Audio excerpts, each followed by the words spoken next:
Last year, when I spoke to thousands of people in our district, one of the things they told me the most often was that they didn't trust government anymore.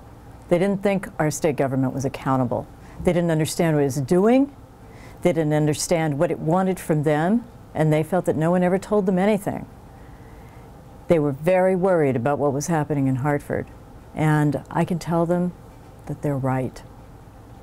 Because, for example, yesterday I learned that the State Employees Retirement Commission, which is responsible for managing the investments of our state employees' pensions, does not have among its membership one single person with an investment background.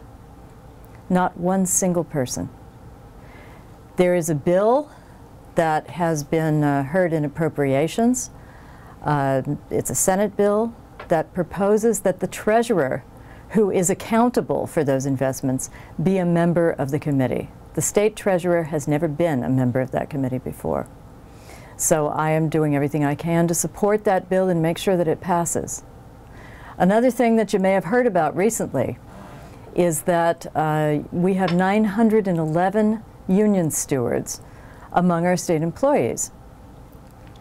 These people do a great deal of union work, and there is nothing in state policy that prevents them from doing it on the time that they spend in their normal workday. And that is paid for with taxpayer money. There is no limit on how much time they can spend doing union duties on taxpayer money. There are also longevity bonuses that are paid to the tune of $38 million, $40 million a year to state employees just for still being at work after a number of years. They're paid because they exist and they have a state job. But this isn't their fault. None of this is the fault of state employees. It's the fault of the contracts that have been negotiated with them for years and years and years. The legislature, this is what's interesting, the General Assembly has the right to scrutinize every single one of these contracts. But each year, systematically, the General Assembly has allowed those contracts never to get dealt with on the House or the Senate calendar. And when they're not voted on, they automatically go into effect. So the question is, who's accountable? Another thing I actually wrote about last year is an amendment to the Connecticut Constitution that requires us to implement a constitutional state spending cap. It was voted on and ratified by more than 80% of Connecticut's voters 19 years ago. All that has to happen is for the General Assembly to vote to define the terms of the cap, and it's in. But for 19 years, steadfastly, the General Assembly has not done that.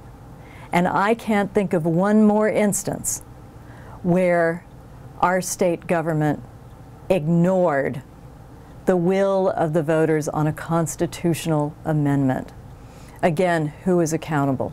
Another thing that our state government is responsible for is informing town governments about how much aid they're going to receive from the state. This is a line item every year. It's an appropriation. But guess what? State government doesn't have to balance its budget and vote on each line item until the end of the session, which is either the first week in May or the first week in June, depending on which year it is. In 2009, state government didn't pass its budget until August 31st. Towns, meanwhile, have to make all of their decisions by late April or early May. If they don't know what they're counting on from the state, they can't make accurate projections about their revenue. So once again, by going way past any intelligent deadline, state government is putting towns at a disadvantage. I think it's unacceptable that our state government is not responsible to the citizens whom it represents.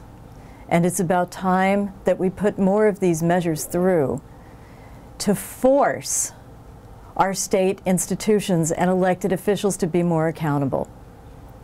I have a bill in on the constitutional spending cap. I also have a bill in to require the state government to meet a March deadline for informing towns about how much money they're going to receive. I'm also supporting a bill to require much more rigor in the state investment, the retirement fund investment process.